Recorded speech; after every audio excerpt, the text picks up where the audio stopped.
আসসালামু আলাইকুম। আজকে আমি আপনাদেরকে নিয়ে যাচ্ছি চায়নার সেই বিখ্যাত পর্যটক নগরী সাংহাইতে। আর সাংহাইয়ের দ্য বাউন এলাকাতে আমি আপনাদেরকে নিয়ে যাচ্ছি। এই এলাকাটি মূলত Shanghai tower, radio tower, Nanjing street অর্থাৎ শপিং স্ট্রিট রয়েছে। এখানে প্রতিনিয়ত হাজার হাজার দর্শনার্থীর ভিড় করে থাকে। আপনারা দেখতে পাচ্ছেন আমার চতুর্পাশে অনেক দেশের, ভিন্ন দেশের পর্যটকেরা ভিড় করতেছে। এখানে শুধু আজকেই নয়, এখানে প্রতিদিন প্রায় লক্ষ লক্ষ পর্যটকের ভিড় লেগেই থাকে। কারণ এখানে দেখার এবং দর্শনীয় স্থানটি হলো সেই সাংহাই টাওয়ার, যেটি প্রায় 138 তালা বিশিষ্ট। আর রেডিও টাওয়ারটি দেখতেছেন। আর এটি দেখার জন্য এই সমস্ত পর্যটকের ভিড় এখানে।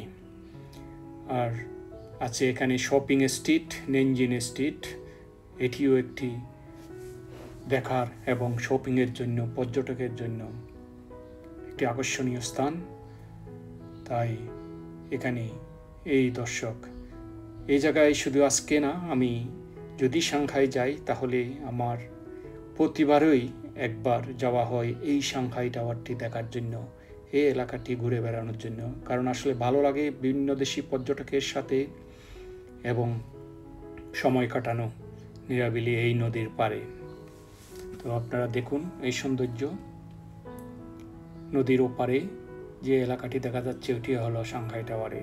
এখন আমি যাচ্ছি নেনজিন স্ট্রিটের একটি শপিং মলে। তো আপনারা দেখতেছেন এই শপিং মলে প্রবেশ করার সাথে সাথে আমার কাছে মনে হলো যেন কোনো একটি বিয়ে বাড়ির জন্য সাজসজ্জায় সজ্জিত করা হয়েছে। এটি বিয়ে বাড়িতে প্রবেশ করতেছি। আসলে বিয়ে বাড়িতেও এমন সাজসজ্জা করা হয় না। আপনারা দেখতেছেন, দেখুন কত আলোক সজ্জা এখানে। এটি এমনভাবে নির্মাণ করা হয়েছে মনে হচ্ছে আমি পাহাড়ের গুহার ভিতর প্রবেশ করেছি এবং এই পাহাড়ের গুহাটি এভাবে সাজানো হয়েছে।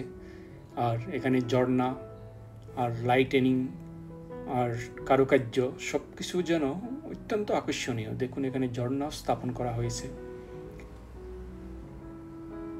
তো এখানে এই শপিং মলটি আসলে মূলত বিক্রি করা হয় সুভেনির টাইপের জিনিসগুলি।